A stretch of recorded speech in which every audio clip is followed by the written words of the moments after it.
정오의 호텔 로비. 날카로운 하이힐 소리가 대리석 바닥을 찍어 눌렀습니다. 야! 당장 방 비워! 사모님은 고작 5분의 기다림조차 모욕이라 여겼죠. 프런트 앞 젊은 직원이 정중히 고개를 숙였습니다. 죄송합니다, 고객님. VIP룸이 만실이라 잠시만 기다려주시면. 찰싹 순식간이었습니다.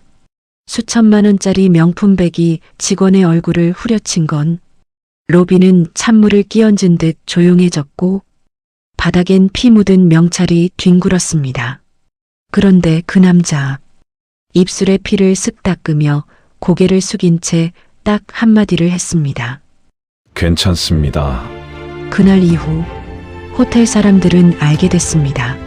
그 직원이 그냥 직원이 아니었다는 걸요. 그리고 바로 다음 날 그 사모님 남편의 모든 것이 하루아침에 가루가 되어 사라졌습니다.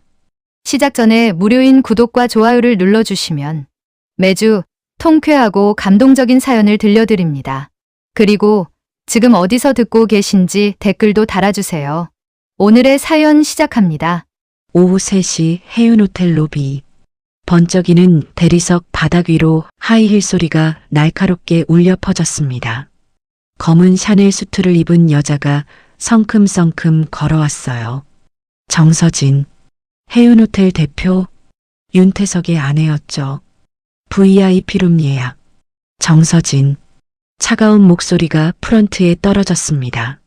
프런트 매니저가 컴퓨터 화면을 확인했어요. 정희현. 호텔에서 가장 성실하다고 평가받는 매니저였습니다. 죄송합니다만 고객님, VIP룸이 이중 예약되어 있습니다. 10분만 기다려주시면. 그 순간이었어요. 탁! 300만 원짜리 에르메스 백이 정희연의 왼쪽 뺨을 가격했습니다. 로비가 순식간에 얼어붙었어요. 체크인하던 외국인 관광객들이 숨을 멈췄고 벨 보이는 손에 든 짐 가방을 놓을 뻔했죠. 커피를 마시던 손님들도 일제히 고개를 돌렸습니다. 감히 고객을 기다리게 해? 정서진의 목소리가 로비 전체를 울렸어요. 분노로 일그러진 얼굴, 경멸 가득한 눈빛이었죠. 정희연의 입술 끝에서 붉은 피가 흘러내렸습니다. 한 방울, 두 방울, 하얀 대리석 바닥에 떨어진 피가 조명 아래서 선명하게 빛났어요. 죄송합니다, 고객님. 정희연이 고개를 숙였습니다. 떨림 없는 목소리였어요. 정서진이 한 걸음 더 다가섰습니다. 진한 향수 냄새가 코를 찔렀죠. 그녀가 손가락으로 정희연의 가슴을 콕콕 찔렀어요. 너 이름이 뭐야? 정희연입니다. 정희연? 듣도 보도 못한 놈이 감히 나한테 기다리라고? 내가 누군지 알아? 정서진이 목소리를 더 높였습니다. 윤태석 대표 부인이야. 내 사장 와이프라고. 로비에 있던 직원들이 고개를 더 깊이 숙였어요. 모두가 알고 있었죠. 정서진의 이름이 가진 무게를. 작년엔 백화점에서, 그전엔 레스토랑에서 그녀가 한번 분노하면 누군가는 반드시 직장을 잃었으니까요. 탁! 이번엔 오른쪽 뺨이었습니다. 가방 모서리가 광대뼈를 스쳤어요. 더 세게, 더 모욕적으로. VIP룸 당장 비워. 거기 있는 놈들 다 쫓아내. 지금 당장. 피가 턱을 타고 흘러내렸습니다. 하얀 셔츠 깃에 붉은 얼룩이 번지기 시작했어요. 정희연이 다시 고개를 숙였습니다. 10분만 기다려주시면 바로 정리해드리겠습니다. 10분? 1초도 못 기다려. 정서진이 명품백에서 휴대폰을 꺼냈어요. 다이아몬드가 박힌 케이스가 번쩍거렸죠. 단축번호를 누르자 곧바로 연결됐습니다. 여보, 나야. 지금 당신 호텔에서 기가 막힌 일이 일어나고 있어. 정희연이라는 직원이 나한테 대들고 있어. 당장 이놈 잘라. 전화 너머로 윤태석의 목소리가 들렸어요. 정확히는 알 수 없었지만 곧바로 처리하겠다는 뉘앙스였죠. 정서진이 전화를 끊고 정희연을 내려다봤습니다.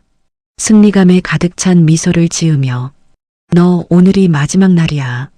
이 업계에서 다시는 일 못할 거야. 그녀가 몸을 돌렸어요. 하이힐이 대리석 바닥을 두드리는 소리가 로비에 울렸습니다. 따각, 따각, 따각. 마치 누군가의 운명에 못을 박는 소리 같았죠. 이런 서비스 수준이면 호텔을 접어야지. 요즘 직원들은 교육이 안 됐어. 엘리베이터를 향해 걸어가며 그녀가 크게 말했어요. 일부러 모든 사람이 들으라는 듯이. 정희연은 가만히 서 있었습니다. 얼굴엔 피가 흐르고 있었지만 자세는 흐트러지지 않았어요. 마치 폭풍 속의 바위처럼. 젊은 여직원 하나가 떨리는 손으로 물티슈를 내밀었어요. 매니저님, 괜찮습니다. 정희연이 물티슈를 받아 조용히 피를 닦았습니다. 거울에 비친 그의 얼굴은 처참했어요. 양쪽 뺨이 부어올랐고 입술은 깊게 찢어져 있었죠. 로비는 정적에 잠겼습니다. 손님들이 스마트폰을 들고 무언가를 찍고 있었어요. 직원들은 어찌할 바를 모르고 서 있었죠. 바닥엔 피가 점점이 떨어져 있었습니다. 그때 로비 한 구석에서 이 모든 광경을 지켜보던 사람이 있었어요. 검은 정장을 입은 중년 여성, 박비서였습니다. 회장실에서 파견 나온 직원이었죠. 그녀는 작은 수첩에 무언가를 적고 있었어요. 오후 3시 15분, 로비 물리적 폭행 2회. 천장의 CCTV들이 빨간 불빛을 깜빡이며 작동하고 있었습니다. 4대의 카메라가 각기 다른 각도에서 모든 순간을 담고 있었어요. 폭행의 순간, 피가 떨어지는 모습, 정서진의 얼굴, 정희연의 상처까지. 정희연은 피가 묻은 손수건을 주머니에 넣고 다시 프런트로 돌아갔습니다. 부어오른 얼굴로 찢어진 입술로, 그러나 평소와 다름없이 다음 손님을 맞았어요. 안녕하세요. 해운호텔입니다. 무엇을 도와드릴까요? 그런데 그 순간 모든 것이 기록되고 있었어요. 정서진이 엘리베이터에 오른 뒤 로비는 무거운 정적에 잠겼습니다. 마치 폭풍이 지나간 뒤처럼 아무도 움직이지 않았어요. 체크인을 기다리던 외국인 부부는 여전히 충격에 빠진 얼굴이었고 라운지의 손님들은 커피잔을 내려놓은 채 시선을 돌리지 못했죠. 바닥에는 피가 흩어져 있었습니다. 3방울, 4방울, 5방울. 하얀 대리석 위에 붉은 흔적이 조명 아래서 유독 선명했어요. 누군가의 품격이 무너진 자리였죠. 정희연은 천천히 프런트 뒤로 들어갔습니다. 작은 휴게실 거울 앞에 섰어요. 왼쪽 뺨은 벌겋게 부어올랐고 오른쪽 광대뼈엔 가방 모서리에 찍힌 상처가 깊었습니다. 입술은 터져서 아직도 피가 새어나왔죠. 찬물을 틀었어요. 붉은 물이 하얀 세면대로 빙글빙글 돌며 사라졌습니다. 1번, 2번, 3번. 아무리 씻어도 뺨의 화끈거림은 가시지 않았어요. 다시 로비로 나왔을 때 직원들의 시선이 일제히 그를 향했습니다. 동정인지 두려움인지 알 수 없는 눈빛들이었어요. 하지만 아무도 입을 열지 못했죠. 정서진이라는 이름 앞에선 모두가 무력했으니까요. 청소 아주머니가 걸레와 양동이를 들고 왔습니다. 60대 후반의 그녀는 무릎을 꿇고 바닥을 닦기 시작했어요. 쓱쓱. 걸레가 움직일 때마다 붉은 자국이 흐려졌지만 대리석 틈새로 스며든 흔적은 쉽게 지워지지 않았습니다. 에고, 젊은 사람이 무슨 죄가 있다고. 작은 한숨이 새어나왔어요. 이 호텔에서 10년을 일한 그녀는 이런 광경을 너무 많이 봐왔죠. 정서진이 지나간 자리마다 늘 누군가의 상처가 남았으니까요. 로비의 소리들이 유독 크게 들렸습니다. 에어컨의 웅웅거리는 소음, 시계 초침이 똑딱거리는 소리, 멀리서 들려오는 엘리베이터 벨소리. 평소엔 묻혀있던 소리들이 침묵 속에서 증폭됐어요. 라운지에 앉아있던 중년 부부가 조용히 일어났습니다. 계산을 마친 일본인 가족도 서둘러 로비를 빠져나갔어요. 불편한 공기를 피하듯 하나둘씩 자리를 떴죠. 프런트 전화가 울렸습니다. 따르릉. 정희연이 수화기를 들었어요. 부어오른 얼굴이었지만 목소리는 평소와 같았습니다. 네, 프런트입니다. 정 매니저님? 인사팀입니다. 지금 바로 15층으로 오세요. 예상했던 전화였어요. 정서진의 전화 한 통이면 언제나 이렇게 끝났으니까요. 알겠습니다. 수화기를 내려놓는 그를 동료들이 안타깝게 바라봤습니다. 누군가는 고개를 저었고 누군가는 한숨을 쉬었어요. 하지만 아무도 말을 걸지 못했죠. 정희연은 넥타이를 다시 맸습니다. 피가 묻은 셔츠 깃을 정리하고 흐트러진 머리를 손으로 쓸어 넘겼어요. 마지막까지 단정하게 보이려 애썼죠. 엘리베이터 앞에 섰습니다. 딩! 문이 열리자 안에 있던 손님들이 그의 얼굴을 보고 움찔했어요. 정희연은 가볍게 고개를 숙였습니다. 실례합니다.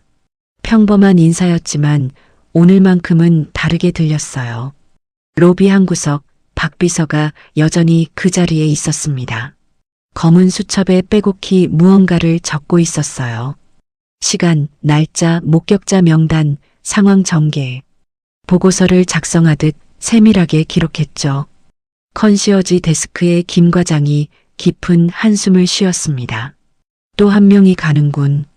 옆에 후배가 물었어요. 정 매니저님도 오늘로 끝인가요? 대표 부인 건드린 사람치고 살아남은 사람 못 봤어. 직원들은 불안에 떨며 각자 업무로 돌아갔습니다. 다음은 누가 될까? 정서진의 다음 표적은 누구일까? 모두가 고개를 숙이고 조심스럽게 움직였어요. 오후 햇살이 로비 유리창으로 쏟아져 들어왔습니다. 피를 닦은 자리가 햇빛에 반짝였어요. 깨끗해 보였지만 자세히 보면 희미한 얼룩이 남아 있었죠. 대리석에 스며든 흔적은 쉽게 지워지지 않는 법이었습니다. 청소 아주머니가 마지막으로 한 번 더 닦고 일어섰어요. 이제 됐네. 하지만 그녀도 알고 있었죠. 눈에 보이는 피는 닦았지만 보이지 않는 상처는 이 호텔 곳곳에 남아있다는 걸. 저녁 노을이 들기 시작했습니다.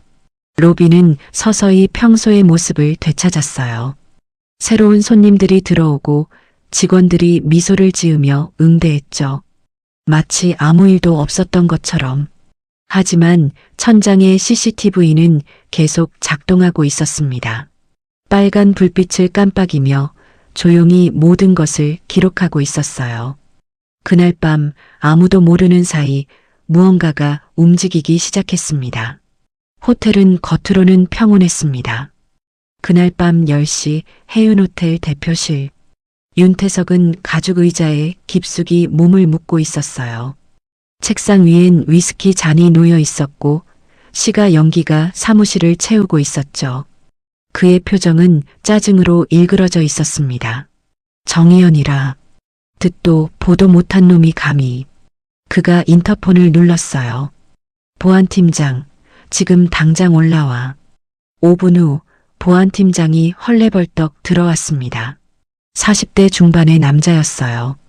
이마엔 식은땀이 맺혀 있었죠. 대표님 부르셨습니까? 오늘 오후 로비 CCTV 있지? 전부 지워. 보안팀장이 당황한 표정을 지었어요. 로비 CCTV요? 몇 시쯤 영상을? 오후 3시부터 4시까지. 백업 서버까지 깨끗이 지워. 흔적도 남기지 마. 윤태석이 위스키를 한 모금 마시며 말을 이었습니다. 아내가 좀 실수를 했거든. 쓸데없는 소문 나기 전에 처리해. 보안팀장이 고개를 숙였어요. 알겠습니다. 바로 처리하겠습니다. 30분 후 호텔 지하 보안실.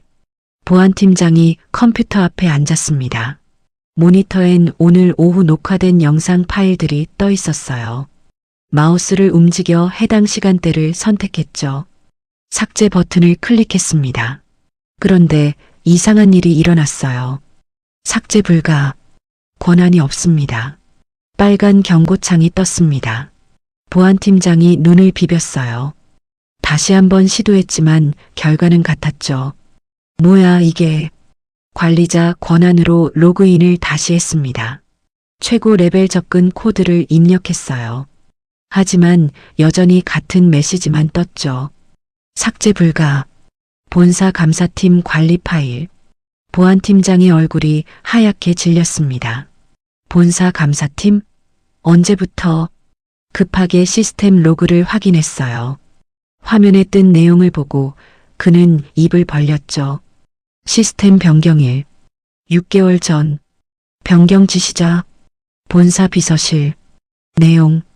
폭력 사건 발생 시 자동 백업 및 삭제 금지. 손이 떨리기 시작했어요. 보안팀장은 다시 한번 확인했습니다. 영상 파일 아래엔 작은 글씨로 이렇게 적혀 있었죠. 백업 완료. 본사 서버 전송 완료. 사건이 일어난 지 불과 1분 만에 본사로 전송됐다는 뜻이었어요. 이미 늦었어. 보안팀장이 전화기를 들었습니다. 떨리는 손가락으로 번호를 눌렀어요. 대표님, 큰일 났습니다. 윤태석의 목소리가 귀를 찢을 듯 들려왔어요. 뭐가 큰일이야? 로비 CCTV가 삭제가 안 됩니다. 이미 본사 서버로 자동 전송됐습니다. 뭐라고? 수화기 너머로 무언가 깨지는 소리가 들렸어요. 아마 위스키 잔이었겠죠. 누가 시스템을 바꿨어? 내 허락도 없이. 6개월 전 본사 비서실 지시였습니다. 정식 문서에 직인까지 찍혀 있어서 전화가 뚝 끊겼습니다. 보안실 직원들이 불안한 눈빛으로 서로를 바라봤어요. 모두가 같은 생각을 하고 있었죠. 왜 하필 6개월 전일까? 왜 하필 폭력 사건만 자동 백업일까? 한편 윤태석의 대표실. 그는 손으로 머리를 쥐어뜯고 있었어요. 책상 위의 서류들이 바닥에 흩어져 있었고 깨진 유리잔 조각이 카펫에 박혀 있었죠. 본사가 왜? 불안한 생각이 머릿속을 스쳐 지나갔습니다. 혹시 누군가 의도적으로 준비한 건 아닐까? 6개월이면 정희연이 입사한 시기와 비슷한데 그가 다시 전화를 걸었어요. 이번엔 아내에게였습니다. 여보세요? 정서진의 나른한 목소리가 들렸어요. 당신 오늘 호텔에서 정확히 뭘 한 거야? 뭘 하긴. 버릇없는 직원 하나 혼낸 것뿐이야. 왜? 혼낸 게 아니라 때렸다며. 그래서 직원 하나 때린 게 뭐가 문제야? 당신이 대표잖아. 윤태석이 이를 악물었어요. 그게 다 CCTV에 찍혔어. 본사로 넘어갔고. 잠시 침묵이 흘렀습니다. 그러다 정서진이 코웃음을 쳤어요. 그래서 우리가 이 그룹 실세인데 뭐가 문제야? 하지만 윤태석은 불안했어요. 최근 본사의 움직임이 심상치 않았거든요. 현장 경영이니 고객 우선이니 하는 지침들이 계속 내려왔죠.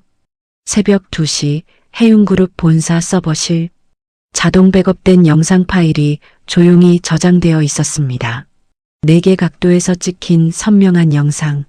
정서진이 정희연을 때리는 장면이 고스란히 담겨 있었죠. 파일명은 자동으로 생성되어 있었어요. 그리고 그 파일엔 특별한 표시가 되어 있었죠. 열람 대기 중. 보안팀장은 밤새 잠을 이루지 못했어요. 계속해서 삭제를 시도했지만 모든 시도는 실패했죠. 마치 철옹성처럼 그 영상은 꿈쩍도 하지 않았습니다. 도대체 누가, 왜? 그는 6개월 전 문서를 다시 확인했어요.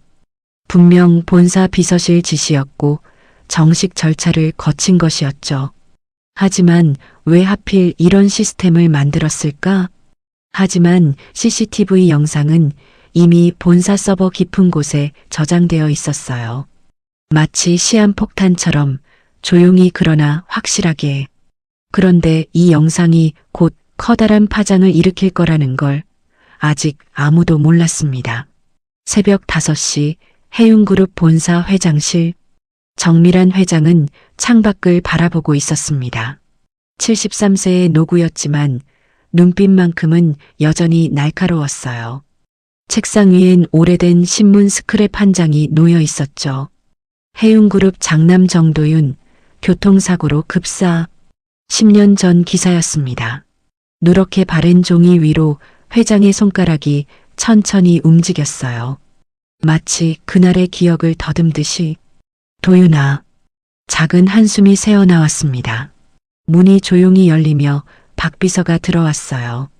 40대 중반의 그녀는 10년째 회장의 곁을 지키고 있었죠. 손에는 차 한 잔과 봉투 하나를 들고 있었습니다. 회장님, 어제 영상입니다. 박 비서가 봉투를 내밀었어요. 회장은 받아들지 않고 책상에 그대로 놓으라는 손짓을 했죠. 그 아이는 어땠나? 끝까지 고개를 들지 않았습니다. 피가 흘렀지만 목소리는 흔들리지 않았어요. 회장의 입가에 희미한 미소가 번졌습니다. 역시 피는 속이지 않네. 박 비서가 차를 따르며 조심스럽게 물었어요. 손자님께 알리시겠습니까? 아직은 아니야. 회장은 창밖 떠오르는 해를 바라봤습니다. 서울 시내가 서서히 깨어나고 있었어요. 저 아이가 어떤 사람인지 세상이 먼저 봐야 해. 핏줄이 아니라 품격으로. 그녀가 서랍을 열었습니다. 깊숙한 곳에서 낡은 서류 하나를 꺼냈어요. 입양 해제 확인서. 정희연. 10년 전 문서였습니다. 회장의 서명과 법원 직인이 찍혀 있었죠. 10년 전 이 아이를 가족에서 지웠어. 법적으로 완전히. 박 비서는 그날을 기억하고 있었어요. 장남이 죽고 한 달 뒤 회장이 손자를 불러 마지막 대화를 나눴던 날. 넌 이제 정씨가 아니야. 외삼촌 명의로 들어가. 해외로 가서 공부해. 당시 21살이던 정희연은 아무 말 없이 고개를 숙였었죠. 할머니의 결정을 받아들였어요. 왜 그래야 하는지 묻지도 않았습니다. 회장이 서류를 쓰다듬었어요. 피로부터 지키기 위해서였어. 이 가문의 탐욕으로부터.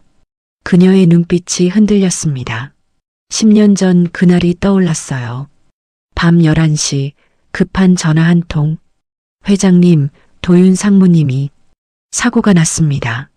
고속도로 중앙분리대에 충돌한 차 브레이크가 작동하지 않았다는 목격자 진술. 경찰은 정밀 조사를 했지만 증거는 나오지 않았죠. 사고로 결론 났습니다. 하지만 회장은 알고 있었어요. 아들이 죽기 하루 전 그가 남긴 마지막 말을. 어머니, 비자금 문제를 더는 묵과할 수 없습니다. 내일 이사회에서 공개하겠습니다.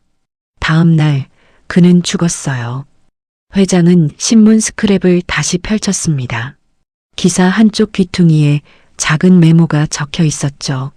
아들의 필체였어요. 진실은 반드시 밝혀진다. 도윤아, 내 아들이 돌아왔다. 내가 못다한 일을 마무리하러. 박 비서가 또 다른 서류를 내밀었어요. 지난 6개월간 손자님의 업무 보고서입니다. 두꺼운 파일이었습니다. 회장이 한 장 한 장 넘겼어요. VIP 고객 응대 매뉴얼 점검 보고서, 직원 교육 현황 분석, 고객 불만 처리 프로세스 개선안. 모든 보고서가 한 가지를 지적하고 있었어요. 사람을 대하는 방식, 직원을 어떻게 대우하는가, 고객이 직원에게 어떤 말을 하는가. 마지막 장에 적힌 문장을 회장이 소리내어 읽었습니다. 품격은 자리에서 나오지 않습니다. 사람을 대하는 태도에서 나옵니다. 회장의 눈가에 물기가 맺혔어요. 꼭 내 아버지 같구나. 그녀가 봉투를 열었습니다. USB가 하나 들어 있었어요. 어제 로비에서 찍힌 영상이었죠. 이걸 언제 공개할까? 아직 시기가 아닙니다. 더 지켜봐야 해요. 회장이 고개를 끄덕였어요. 그래. 품격은 한 번의 사건으로 증명되는 게 아니니까. 오전 8시 호텔 휴게실. 정희연은 업무 노트를 펼치고 있었어요.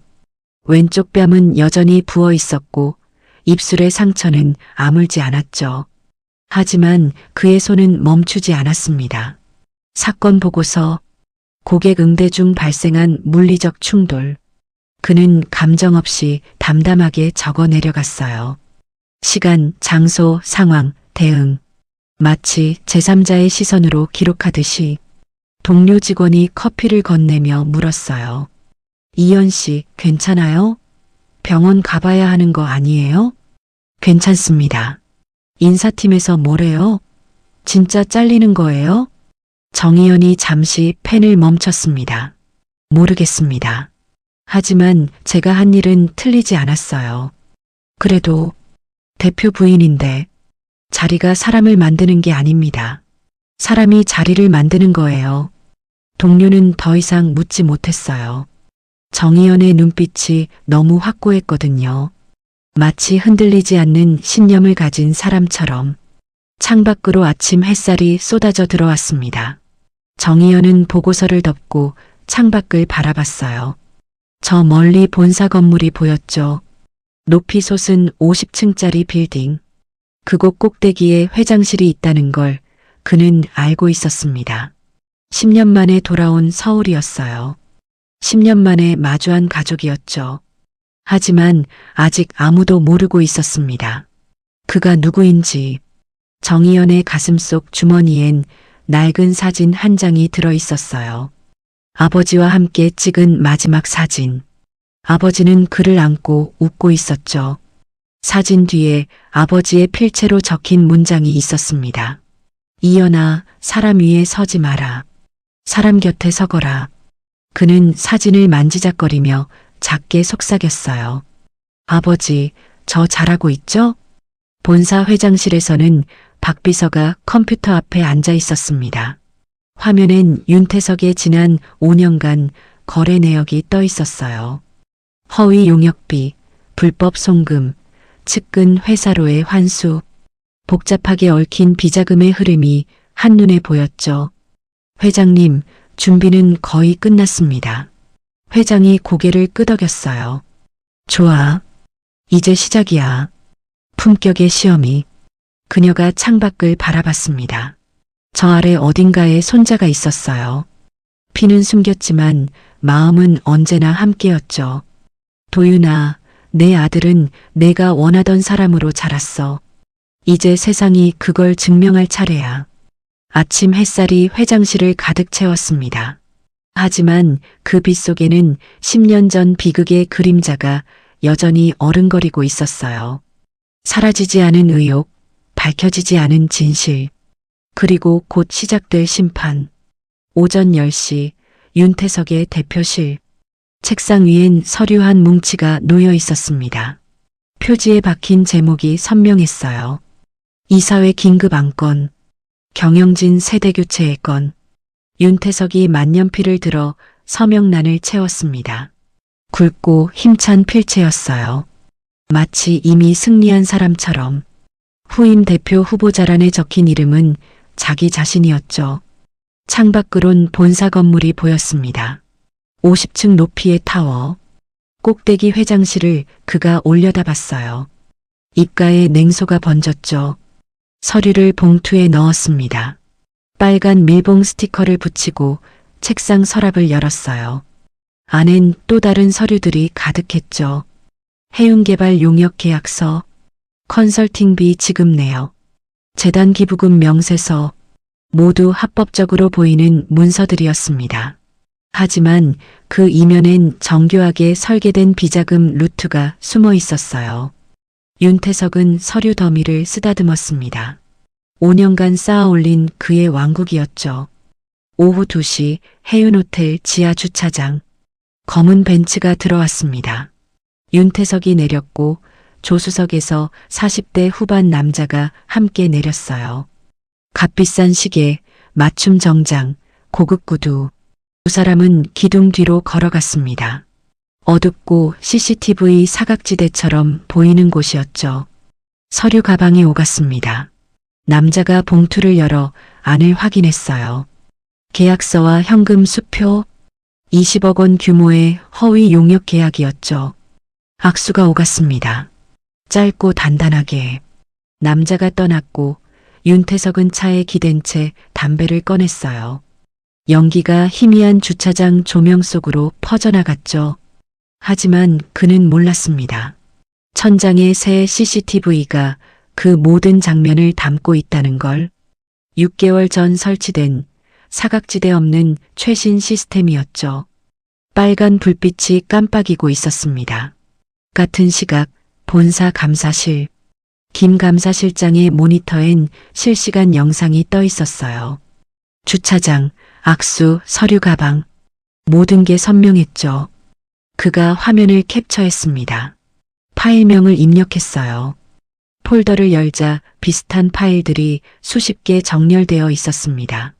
날짜별로, 장소별로, 거래 상대별로. 5년치 기록이었어요. 김 실장은 새 파일을 만들었습니다. 비자금 흐름도, 최종본. 화면에 복잡한 도표가 그려졌어요. 해운개발에서 시작된 화살표가 여러 회사를 거쳐 다시 윤태석 측근 기업으로 돌아오는 구조였죠. 총액 350억 원. 숫자 하나하나의 근거 자료가 첨부되어 있었습니다. 은행 거래 내역, 계약서 사본, 증인 진술. 빈틈이 없었어요. 프린터가 돌아가기 시작했습니다. 120장의 보고서가 차곡차곡 쌓였죠. 표지에 박힌 문구가 차갑게 빛났습니다. 윤태석 비자금 조성 및 횡령 의혹 종합보고서. 대회비. 저녁 6시 정서진의 펜트하우스. 300평 거실엔 명품 쇼핑백들이 가득했습니다. 샤넬, 에르메스, 디올, 루이비통. 오늘 백화점에서 쓸어온 전리품이었어요. 정서진이 새 가방을 거울 앞에서 들어봤습니다. 1,000만 원짜리 악어 가죽백이었죠. 입가에 만족스러운 미소가 번졌어요. 소파엔 잡지가 펼쳐져 있었습니다. 상류층 사교 모임 특집 기사. 그녀의 사진이 크게 실려 있었죠. 해운그룹 윤태석 대표 부인, 자선 행사 참석. 하지만 기사 및 댓글창은 달랐어요. 또 갑질하러 가셨나? 저번에 백화점에서 직원한테 소리 지르던데. 돈으로 품격을 살 순 없죠. 정서진은 댓글을 보지 않았습니다. 아니, 보지 않으려 했죠. 자신은 완벽하다고 믿고 있었으니까요. 밤 9시 정희연의 원룸. 작은 책상 위엔 노트북 하나만 켜져 있었습니다. 화면엔 6개월치 보고서가 정리되어 있었어요. 정희연이 새 파일을 열었습니다. 제목을 입력했죠. 최종 보고서. 품격의 부재와 조직 문화 개선 방안. 키보드 소리만 작은 방에 울렸습니다. 그의 손가락이 멈췄어요. 거울에 비친 자신의 얼굴이 보였죠. 아직 부어있는 뺨, 아물지 않은 입술. 마지막 문장을 적었습니다. 탐욕은 향기가 아니라 냄새였습니다. 그리고 그 냄새는 조직 전체에 스며들어 있습니다. 파일을 저장했어요. 자동으로 본사 비서실 서버에 업로드됐죠. 창밖으론 서울 야경이 반짝이고 있었습니다. 새벽 1시 회장실. 정밀한 회장은 아직 불을 켜두고 있었어요. 책상 위엔 2개의 봉투가 놓여 있었죠. 하나는 김 감사실장의 보고서였습니다. 비자금, 횡령, 증거자료. 다른 하나는 정희연의 보고서였어요. 품격, 조직, 문화, 사람을 대하는 방식. 회장이 2 봉투를 나란히 놓고 바라봤습니다. 숫자와 철학, 증거와 신념, 범죄와 품격. 모든 게 준비되고 있었어요. 박 비서가 차를 따르며 조용히 물었습니다. 언제 움직이시겠습니까? 회장은 대답하지 않았어요. 창밖 어둠을 바라볼 뿐이었죠. 먼동이 트기 시작했습니다.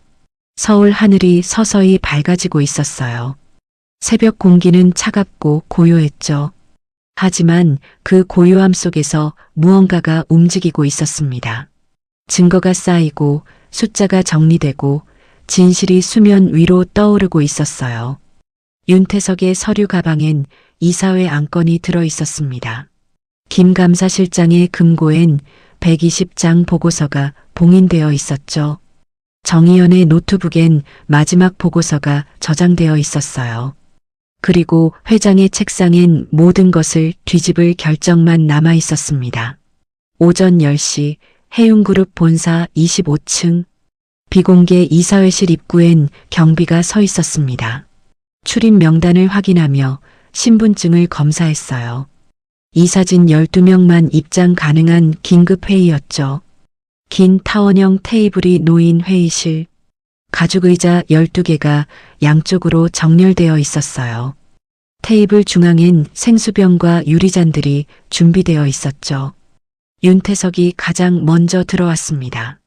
회색 정장을 입은 그는 여유로운 표정이었어요. 서류 가방을 테이블에 올려놓고 의자에 앉았죠. 안건 자료를 꺼내 펼쳤습니다. 경영진 세대교체 및 신임 대표 선출의 건. 다른 이사들이 하나둘 입장했습니다. 60대 남자들이 대부분이었어요. 그룹 창업 멤버, 외부 영입 임원, 주요 주주 대표 모두 묵직한 표정으로 자리에 앉았죠. 회의실 문이 닫혔습니다. 정확히 10시 정밀한 회장이 입장했어요. 모두가 일어섰습니다. 회장은 천천히 상석으로 걸어갔죠. 검은 정장에 진주 목걸이 하나. 화려하지 않았지만 압도적이었어요. 앉으시죠. 회장의 목소리는 낮고 차분했습니다. 이사들이 자리에 앉았어요. 윤태석이 서류를 펼치려는 순간 회장이 손을 들었죠. 오늘 안건은 따로 있습니다. 윤태석의 손이 멈췄어요. 박 비서가 회의실로 들어왔습니다. 손에 노트북과 프로젝터 리모컨을 들고 있었죠. 앞쪽 스크린에 빔이 켜졌어요. 지난주 해운호텔에서 사건이 있었습니다. 회장의 목소리가 회의실에 울렸습니다. 스크린이 밝아졌어요. 해운호텔 로비가 보였습니다. 오후 3시 프런트 앞 여러 각도의 CCTV 화면이 4분할로 나뉘어 재생됐죠. 정서진이 걸어 들어오는 장면이었어요. 이사들이 화면에 시선을 고정했습니다. 윤태석의 얼굴이 굳었죠. 영상이 계속 흘러갔어요. 명품백이 정의연의 뺨을 가격하는 순간 피가 흐르는 장면, 정서진이 소리치는 모습, 정의연이 고개 숙이는 장면, 회의실이 정적에 잠겼습니다. 15분짜리 영상이 끝났어요. 스크린이 꺼지고 형광등 불빛만 회의실을 채웠죠. 아무도 입을 열지 못했습니다. 회장이 테이블 위 리모컨을 내려놓았어요. 딸각, 작은 소리가 유난히 크게 들렸죠. 피해자는 정의연입니다. 회장이 말을 이었어요. 해운호텔 프런트 매니저이자. 잠시 침묵이 흘렀습니다. 제 손자입니다. 회의실 공기가 얼어붙었어요. 윤태석의 손에서 펜이 떨어졌습니다. 딸그랑 대리석 바닥에 펜이 구르는 소리만 울렸죠. 손자라고. 뭐? 윤태석의 목소리가 떨렸어요. 이사들이 서로를 바라봤습니다. 충격, 혼란, 당혹감. 모든 표정이 뒤섞여 있었죠. 회장은 움직이지 않았어요. 상석에 앉은 채 모두를 내려다봤죠. 10년 전 제 아들이 죽었습니다. 여러분도 아시죠? 이사들이 고개를 끄덕였어요. 그 아들의 아들이 정의연입니다. 법적으론 입양 해제했지만 피는 지울 수 없습니다. 박 비서가 서류 뭉치를 돌리기 시작했어요. 각 이사 앞에 한 부씩 놓였죠. 정의연 신원 확인서, 가족관계 증명서, 사본 첨부. 서류를 펼친 이사들의 눈이 커졌습니다. 출생신고서, 입양 해제 서류, 해외 유학 기록. 모든 게 증명되어 있었어요. 윤태석이 서류를 움켜쥐었습니다. 손이 떨리고 있었어요. 그럼 그 직원이 숨겨진 후계자였습니다. 옆자리 이사가 중얼거렸죠. 회장이 천천히 일어섰어요. 직원도 사람입니다. 고객도 사람이고 대표도 사람이죠. 회의실을 천천히 걸으며 회장이 말을 이었습니다. 하지만 누군가는 그걸 잊었어요. 자리가 사람 위에 있다고 착각했죠. 윤태석 뒤에 회장이 섰습니다. 사람을 때리는 조직에 미래는 없습니다. 회장의 목소리는 차갑고 단호했어요. 윤태석이 고개를 들지 못했습니다. 이마엔 식은땀이 맺혀 있었죠. 회장이 다시 상석으로 돌아왔어요. 이사회는 이 사건을 어떻게 처리할지 논의할 것입니다. 그리고 회장이 윤태석을 바라봤습니다. 대표의 자격도 함께 검토하겠습니다. 윤태석의 얼굴이 하얗게 질렸어요. 회장님, 이건 오늘 회의는 여기까지입니다. 내일 오전 재소집하겠습니다. 회장이 자리에서 일어났어요. 박 비서가 문을 열었죠. 회장이 나가고 문이 닫혔습니다. 회의실엔 11명의 이사만 남았어요. 아무도 움직이지 않았습니다. 마치 폭풍이 지나간 뒤처럼 모두가 얼어붙어 있었죠. 윤태석은 테이블에 손을 짚고 있었어요. 서류가 흩어져 있었고 떨어진 펜은 여전히 바닥에 굴러다니고 있었죠. 한 이사가 조용히 말했습니다. 윤 대표, 이거 큰일인데. 윤태석은 대답하지 못했어요. 복도를 걸어가는 회장의 뒷모습이 보였습니다. 흔들림 없는 걸음걸이였어요. 박 비서가 조용히 물었죠. 다음 단계로 가시겠습니까? 아직 아니야. 저들이 스스로 무너지는 걸 봐야 해. 엘리베이터 문이 닫혔습니다. 회의실엔 여전히 정적만 흐르고 있었어요. 스크린은 꺼져 있었지만 그 영상은 모두의 눈에 생생히 남아 있었죠. 명품백이 얼굴을 때리는 장면, 흐르는 피, 고개 숙인 청년, 그리고 그 청년이 회장의 손자라는 사실. 윤태석의 휴대폰이 울렸습니다. 정서진이었어요. 그는 전화를 받지 않았죠. 손이 떨려서 버튼조차 누를 수 없었어요. 오후 햇살이 회의실 유리창으로 쏟아져 들어왔습니다. 밝은 빛 속에서 먼지들이 떠다니고 있었어요. 하지만 회의실 공기는 여전히 무겁고 차가웠죠.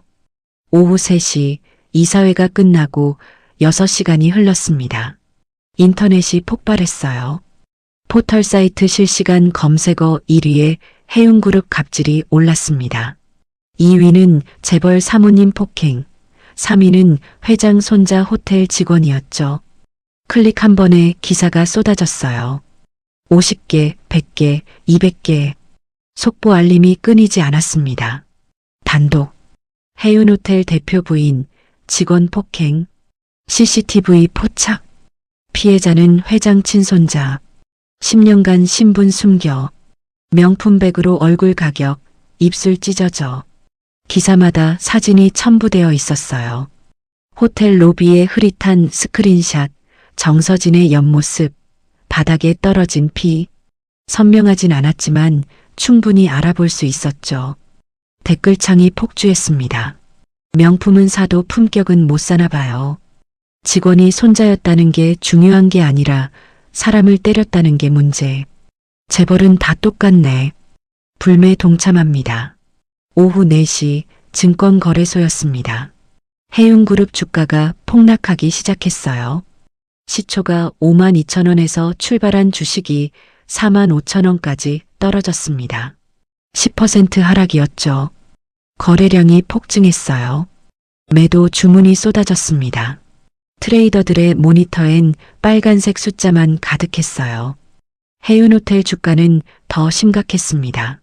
하한가 직전까지 떨어졌죠. 본사 홍보팀은 전화응대로 정신이 없었어요. 해운그룹입니다. 사과문은 언제 나옵니까? 대표 부인 입장은 뭡니까? 회장님 인터뷰 가능합니까? 20명 직원이 전화를 받아도 모자랐습니다. 팩스로는 취재 요청서가 끊임없이 쏟아졌죠. 오후 5시 윤태석의 대표실이었습니다. 그는 책상 앞에 앉아 있었어요. 모니터엔 포털 뉴스 화면이 떠 있었지만 마우스를 잡은 손은 움직이지 않았죠.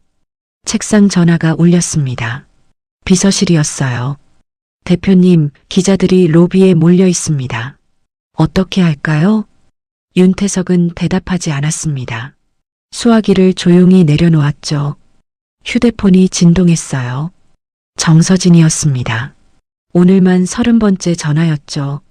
그는 전화를 끊지도 받지도 않았어요. 그냥 울리게 내버려뒀습니다. 책상 모서리에 놓인 명패가 눈에 들어왔어요. 해운호텔 대표이사 윤태석. 금색 글자가 조명에 반짝이고 있었습니다. 5년간 지켜온 자리였죠. 그가 명패를 집어들었어요. 손에 무게감이 느껴졌습니다. 하지만 이제 그 무게가 짐처럼 느껴졌죠. 명패를 다시 책상에 내려놓았습니다. 탁! 작은 소리였지만 유난히 크게 들렸어요.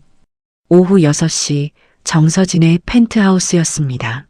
그녀는 소파에 앉아 태블릿을 들고 있었어요. 손가락으로 화면을 빠르게 넘기며 뉴스를 확인했죠. 포털 뉴스, SNS, 커뮤니티. 어디를 가도 자기 이야기뿐이었습니다.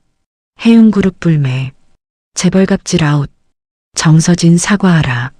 해시태그가 실시간 트렌드 1, 2, 3위를 모두 차지하고 있었어요. SNS에는 과거 사진들이 올라오기 시작했습니다. 작년 백화점에서 직원에게 소리 지르는 모습이었어요. 누군가 몰래 찍은 사진이었죠.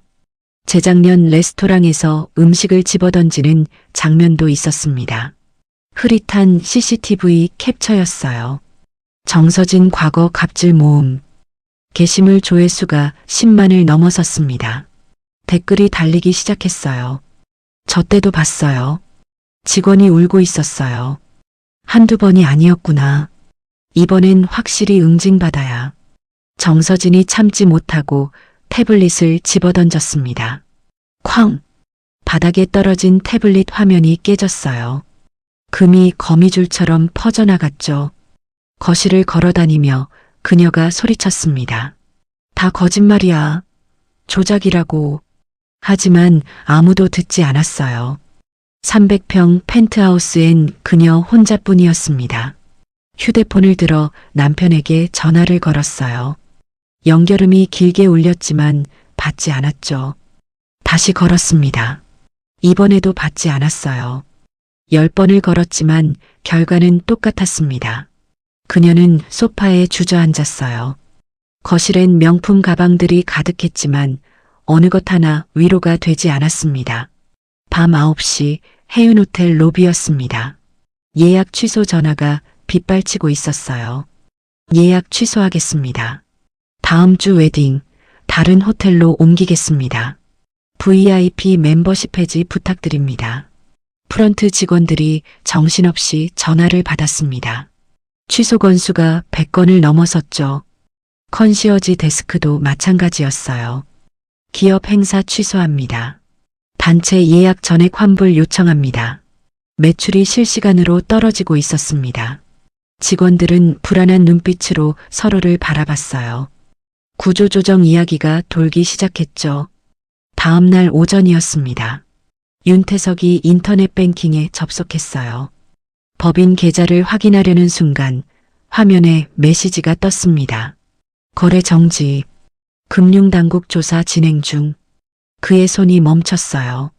개인 계좌도 확인했습니다. 같은 메시지였죠. 정서진 명의 계좌도 마찬가지였어요. 모든 돈이 동결되어 있었습니다. 윤태석은 의자에 깊이 기대며 천장을 바라봤습니다. 형광등 불빛이 눈에 들어왔어요. 5년간 쌓아온 모든 것이 무너지고 있었습니다. 오전 10시 SNS였습니다. 새로운 해시태그가 등장했어요. 해운 직원들을 응원합니다.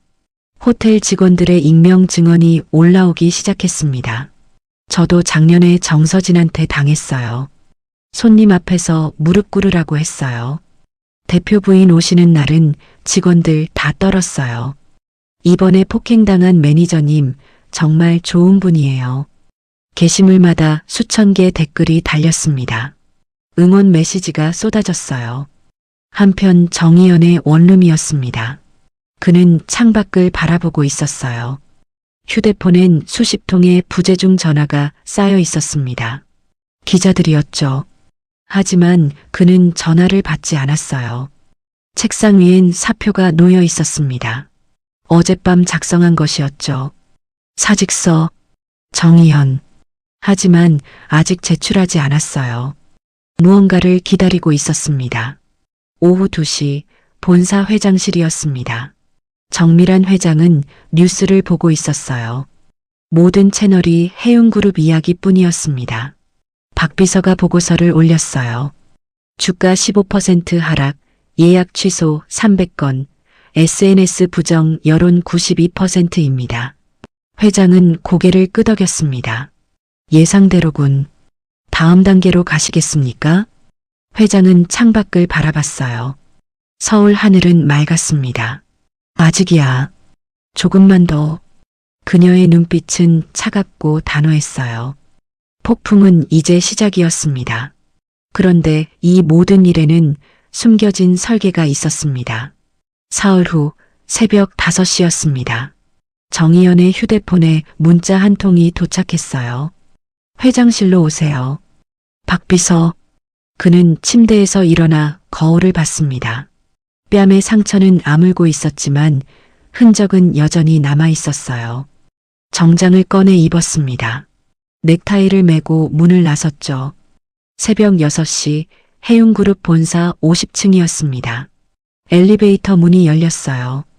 복도는 텅 비어 있었고 청소 냄새만 희미하게 남아 있었죠. 회장실 문 앞에 박 비서가 서 있었습니다. 그녀가 조용히 문을 열어줬어요. 정밀한 회장이 창가에 서서 떠오르는 해를 바라보고 있었습니다. 정희연이 들어서자 회장이 천천히 돌아섰어요. 10년 만의 대면이었지만 아무도 먼저 말하지 않았죠. 박 비서가 책상에 USB 하나를 놓고 노트북을 켰습니다. 화면에 폴더가 열렸어요. 품격 테스트 프로젝트 6개월 기록. 정희연의 눈이 커졌습니다.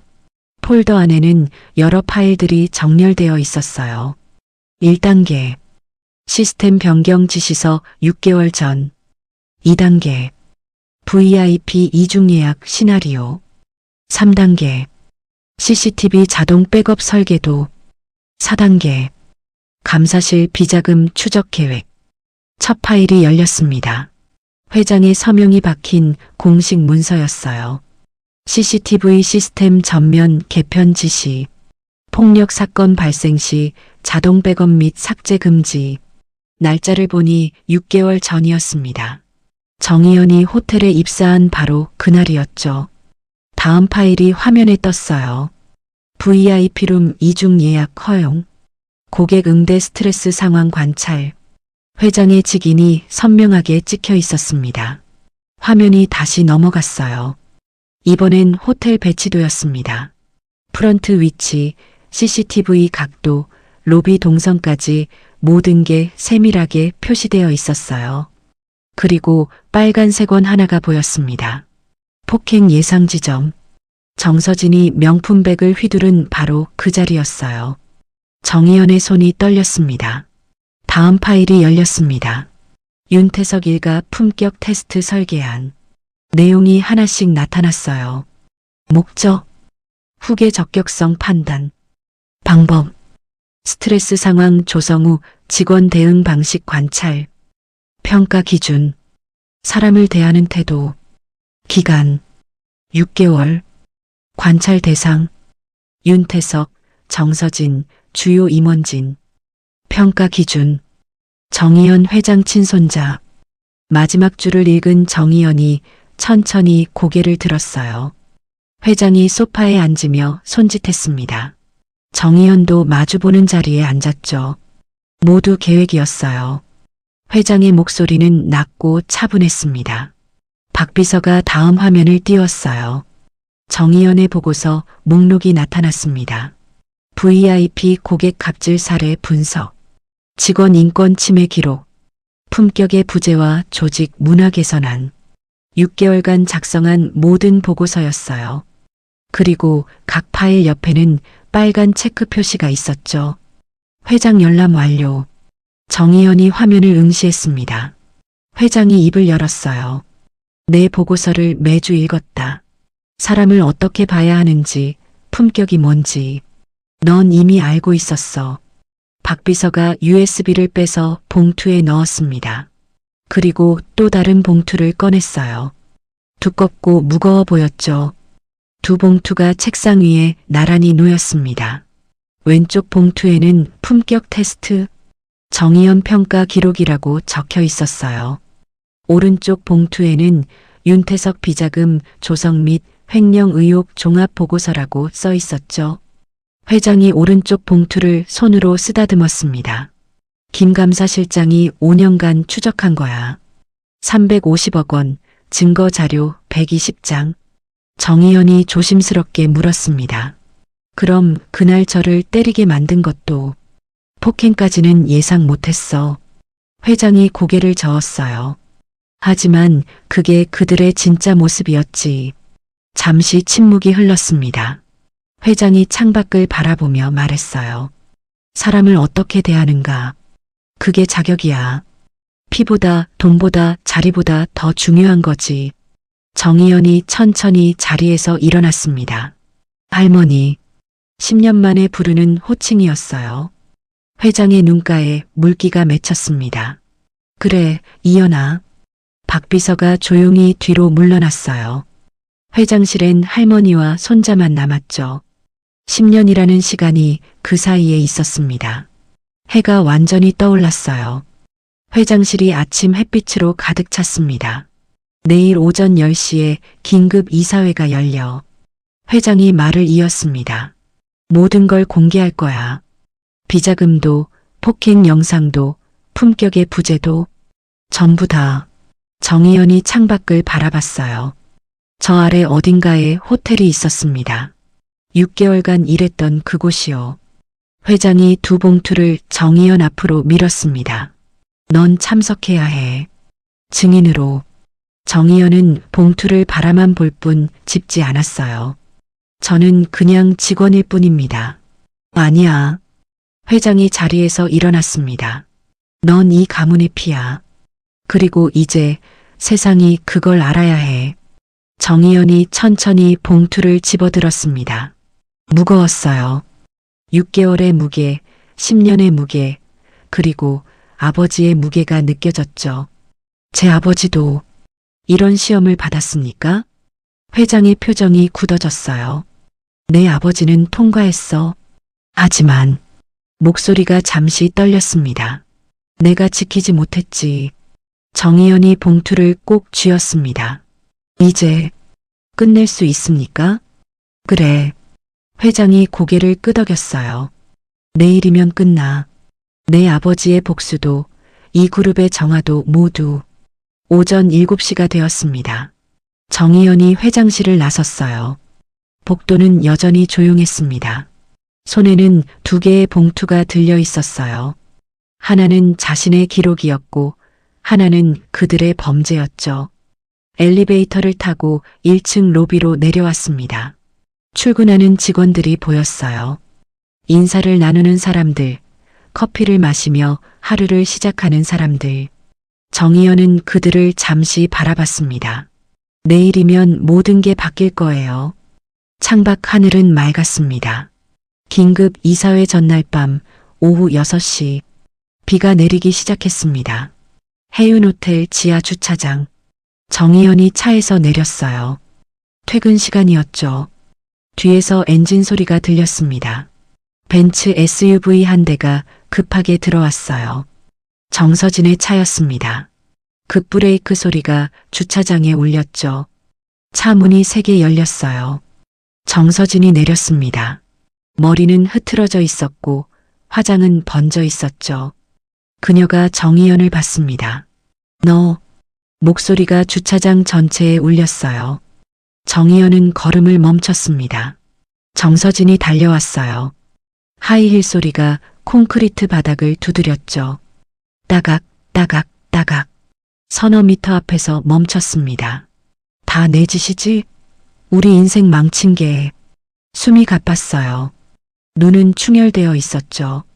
정의연은 대답하지 않았습니다. 말 좀 해봐. 회장한테 고자질한 거 내가 꾸민 거잖아. 정서진의 목소리가 점점 커졌어요. 제가 한 건 아무것도 없습니다. 정의연이 입을 열었어요. 차분한 목소리였습니다. 거짓말. 정서진이 명품 가방을 꽉 쥐었어요. 그날 휘둘렀던 바로 그 가방이었죠. 넌 회장 손자야. 우리 망하라고 일부러 기다리게 만든 거잖아. 가방을 들어 올렸습니다. 감히 우리한테 복수하려고. 하지만 휘두르지 못했어요. 정희연은 움직이지 않았습니다. 그저 그녀를 바라봤죠. 정서진의 손이 떨렸어요. 가방이 바닥에 떨어졌습니다. 툭! 내가 뭘 잘못했어. 정서진의 목소리가 떨렸어요.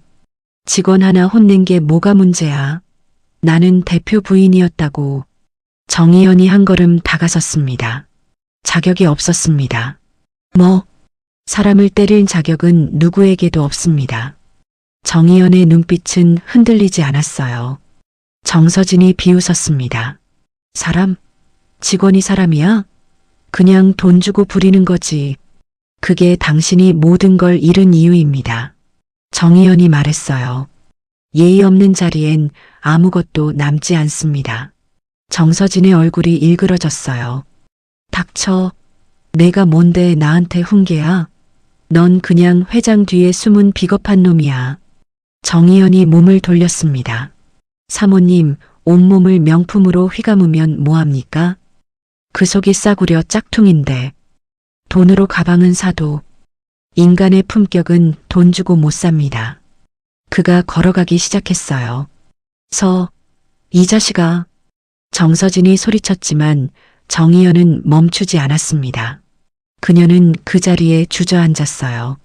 명품 가방이 옆에 누워 있었습니다. 하지만 아무 위로도 되지 않았죠. 빗소리만 주차장에 울렸습니다. 같은 시각 윤태석의 대표실. 문이 거칠게 열렸어요. 정서진이 들어왔습니다. 젖은 머리, 번진 화장, 흐트러진 옷. 윤태석은 창가에 서 있었어요. 여보. 정서진의 목소리가 떨렸습니다. 윤태석은 돌아보지 않았어요. 내일 이사회에서 당신이 뭐라도 해봐야 하는 거 아니야? 방법이 없어. 차가운 대답이었습니다. 무슨 소리야? 변호사 불러서 이사들 설득해서. 소용없어. 증거가 너무 확실해. 윤태석이 돌아섰어요. 표정은 차갑고 냉소적이었습니다. 다 내 탓이야. 내가 괜히 그 직원 때렸잖아. 조용히 넘어갔으면 이런 일 없었어. 정서진의 눈이 커졌어요. 지금 나한테 책임 떠넘기는 거야? 사실이잖아. 윤태석이 소파에 앉았습니다. 내가 참았으면 됐어. 하필이면 회장 손자를 CCTV 앞에서. 당신이 대표잖아. 당신이 막았어야지. 정서진이 소리쳤어요. 어떻게 막아? 이미 본사로 넘어간 영상을. 윤태석도 목소리를 높였습니다. 내가 품위 좀 지키고 살았으면 이런 일 없었어. 품위? 정서진이 비웃었어요. 당신이 비자금 300억 빼돌릴 때는 품위였어? 그건 사업이야. 사업이든 뭐든 당신도 똑같잖아. 두 사람이 서로를 노려봤습니다. 침묵이 흘렀어요. 윤태석이 먼저 고개를 돌렸습니다. 내일이면 끝나. 대표 자리 전부. 정서진은 소파에 주저앉았어요. 그럼 우린 어떻게 돼? 모르겠어. 윤태석의 목소리는 텅 비어 있었습니다. 회장이 미쳤어. 손자 하나 때문에 회사를 망치다니. 끝까지 남 탓이었어요. 책상 위엔 명패가 놓여 있었습니다. 해운호텔 대표이사 윤태석. 금색 글자가 조명에 반짝였지만 이제 아무 의미가 없었죠. 밤 10시 정희연의 원룸. 그는 책상 앞에 앉아 있었습니다. 내일 입고 갈 정장이 옷걸이에 걸려 있었어요. 책상 위엔 이사회 출석 통보서가 놓여 있었죠. 증인 출석 요청. 정희연. 가슴 주머니에서 낡은 사진을 꺼냈습니다. 아버지와 함께 찍은 마지막 사진이었어요. 아버지는 웃고 있었죠. 사진 뒷면에 적힌 문장을 읽었습니다. 이연아, 사람 위에 서지 마라. 사람 곁에 서거라. 아버지, 내일이면 끝나요. 작게 속삭였습니다. 창밖으론 비가 내리고 있었어요. 서울의 밤은 깊어가고 있었습니다. 새벽 2시 윤태석의 대표실. 그는 혼자 남아 있었습니다. 정서진은 집으로 돌아갔고 사무실엔 그만 남았죠. 책상 위 서류를 내려다봤어요.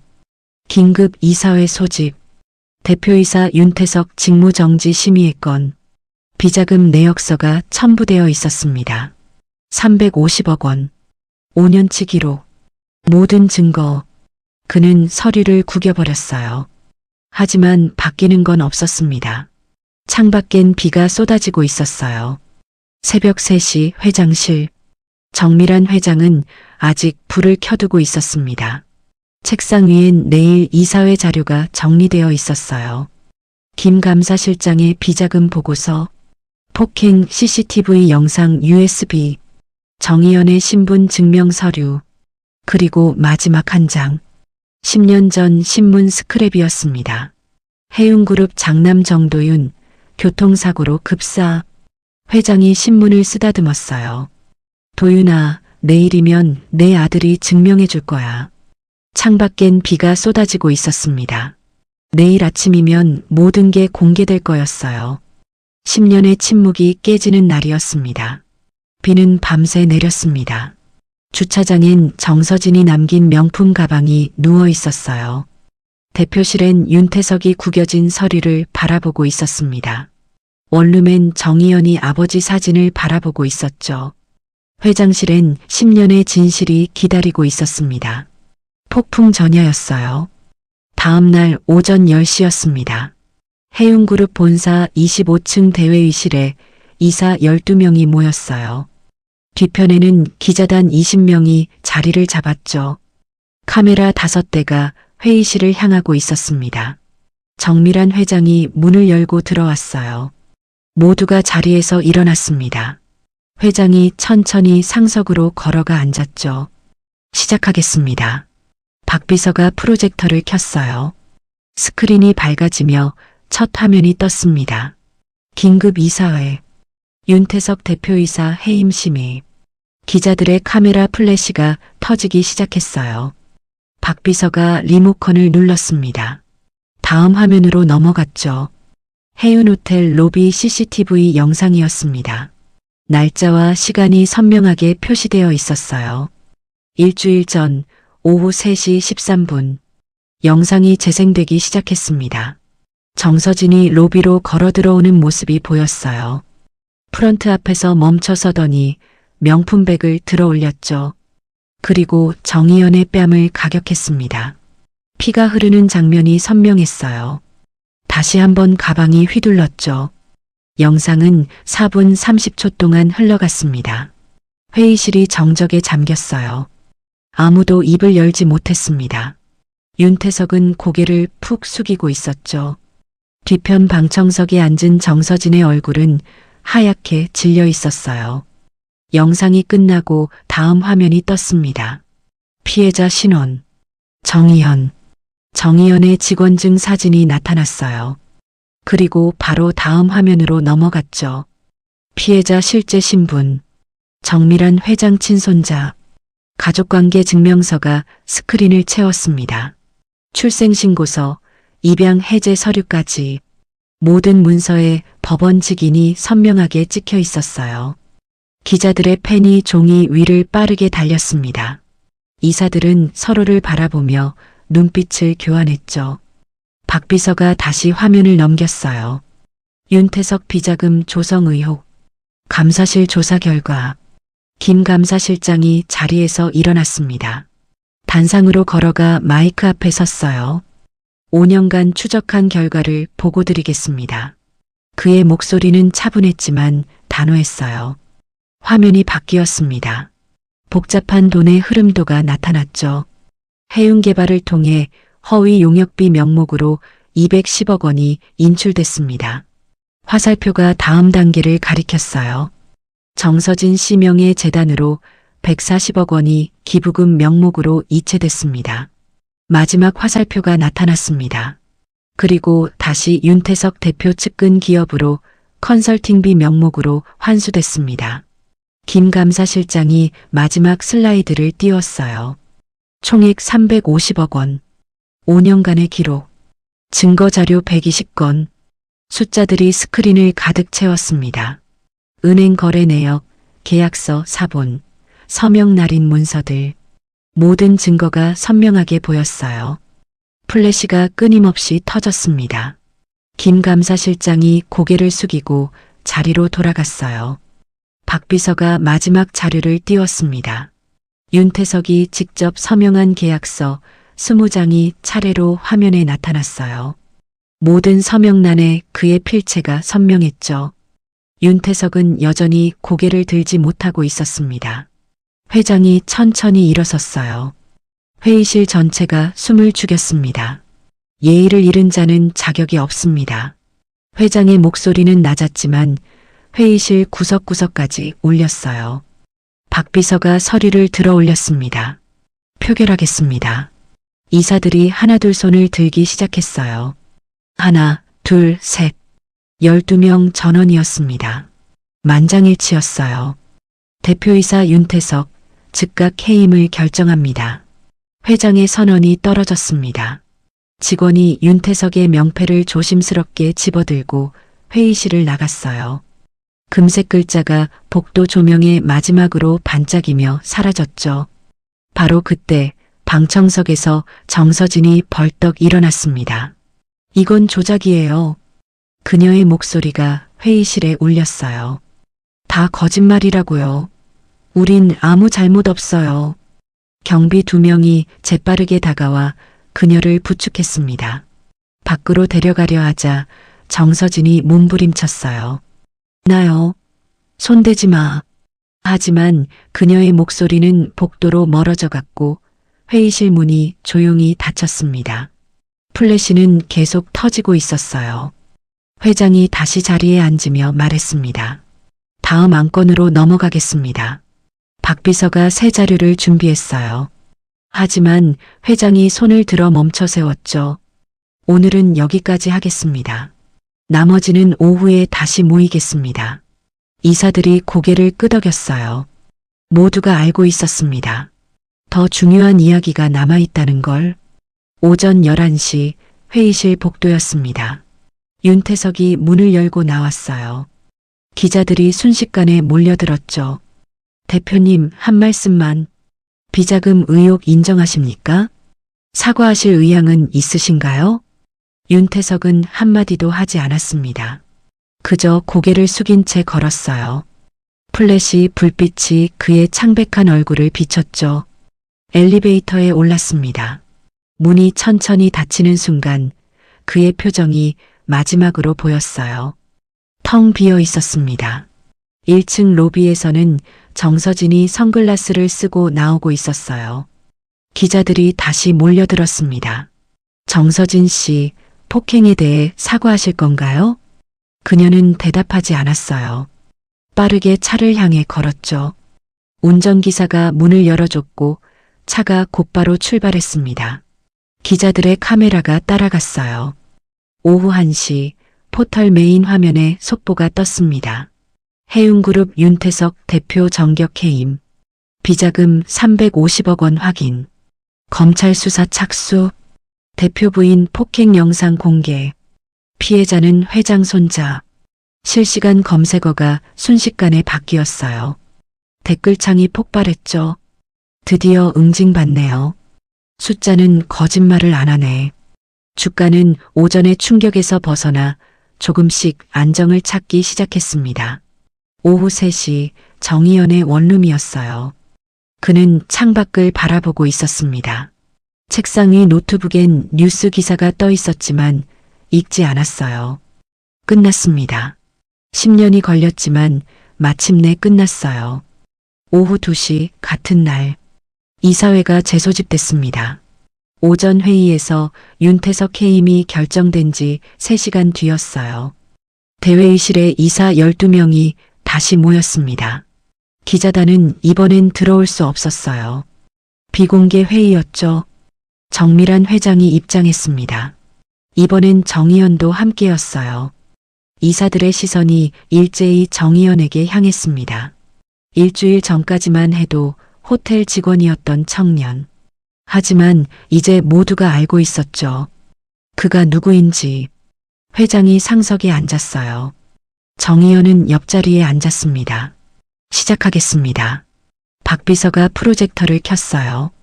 스크린에 제목이 떴습니다. 추가 보고 사항. 10년 전 사건 재조사 결과. 회의실 공기가 무거워졌어요. 박 비서가 첫 슬라이드를 넘겼습니다.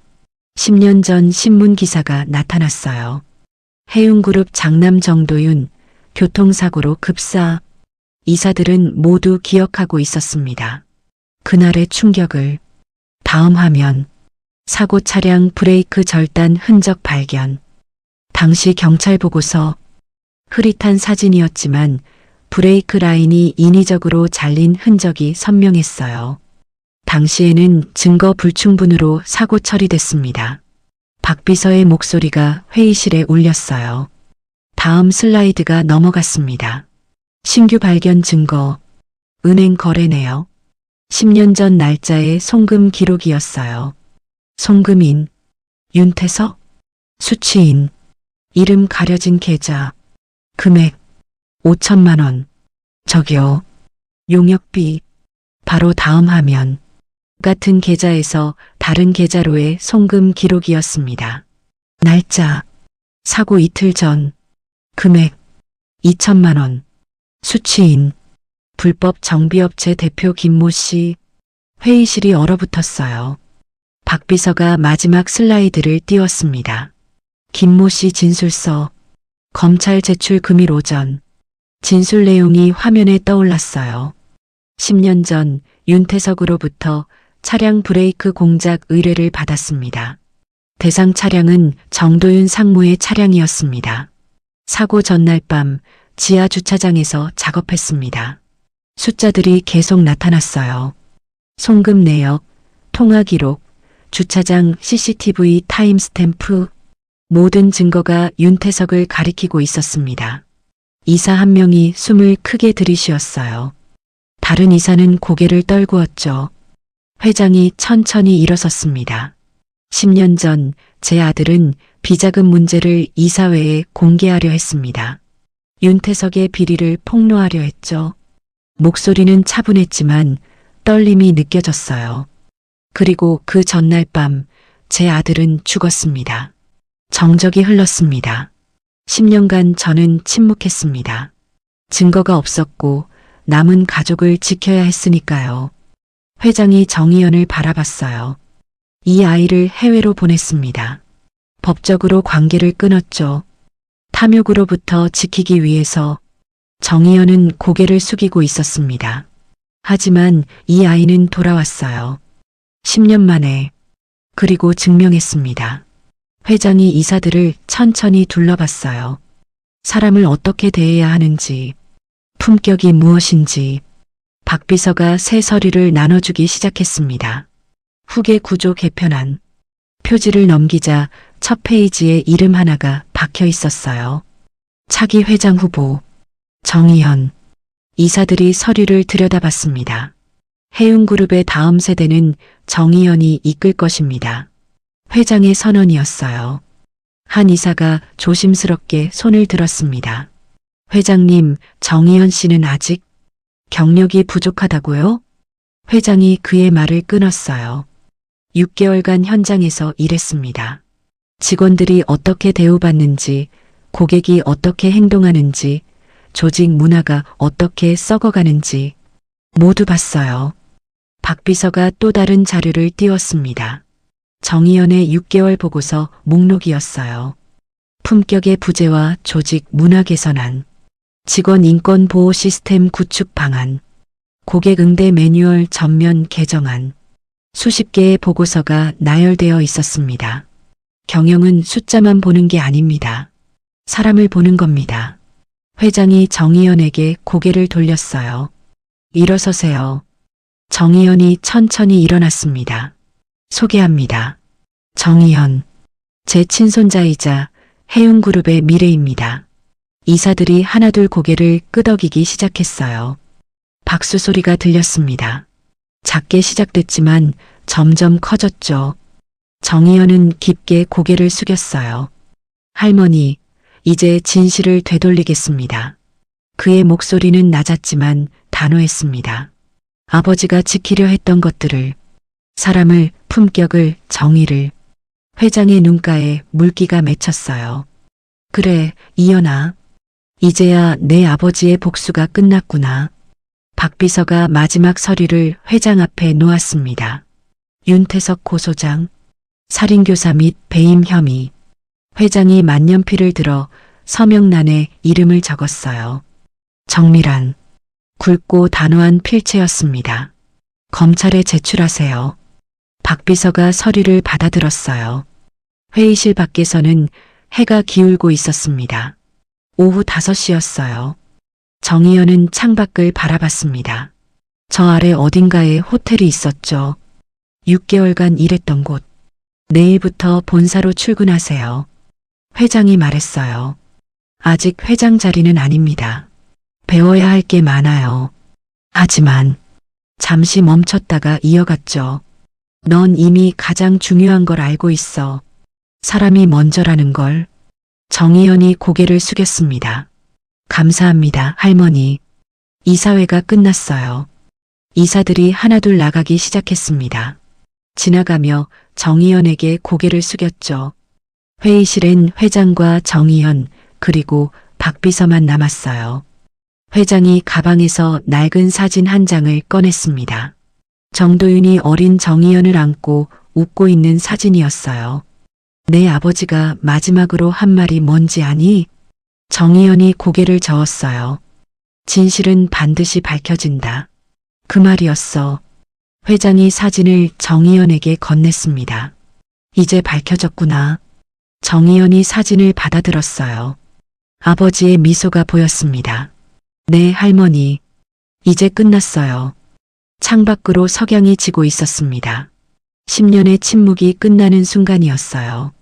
일주일 뒤 새벽 6시 해운호텔 로비였습니다. 정의연이 유리문을 열고 들어왔어요. 정장 대신 편한 셔츠를 입고 있었죠. 손에는 서류 가방이 들려 있었습니다. 로비는 조용했어요. 야간 근무 직원 2명이 프런트에서 인수인계를 하고 있었죠. 청소 아주머니가 바닥을 닦고 있었습니다. 정의연이 프런트로 걸어갔어요. 좋은 아침입니다. 직원들이 고개를 들었습니다. 놀란 표정이었어요. 이연 씨, 아니, 이사님? 며칠 전 발표가 있었죠. 정의연이 본사 이사로 임명됐다는. 그냥 이연 씨라고 불러주세요. 그가 미소 지었습니다. 오늘 현장 점검 나왔어요. 불편한 거 없으세요? 직원들이 고개를 저었어요. 많이 좋아졌어요. 요즘은 손님들도 예전보다 정중하시고. 정의연이 고개를 끄덕였습니다. 그는 로비를 나섰습니다. 햇살이 로비 유리창을 통해 쏟아져 들어오고 있었죠. 일주일 전 피가 떨어졌던 바로 그 자리까지.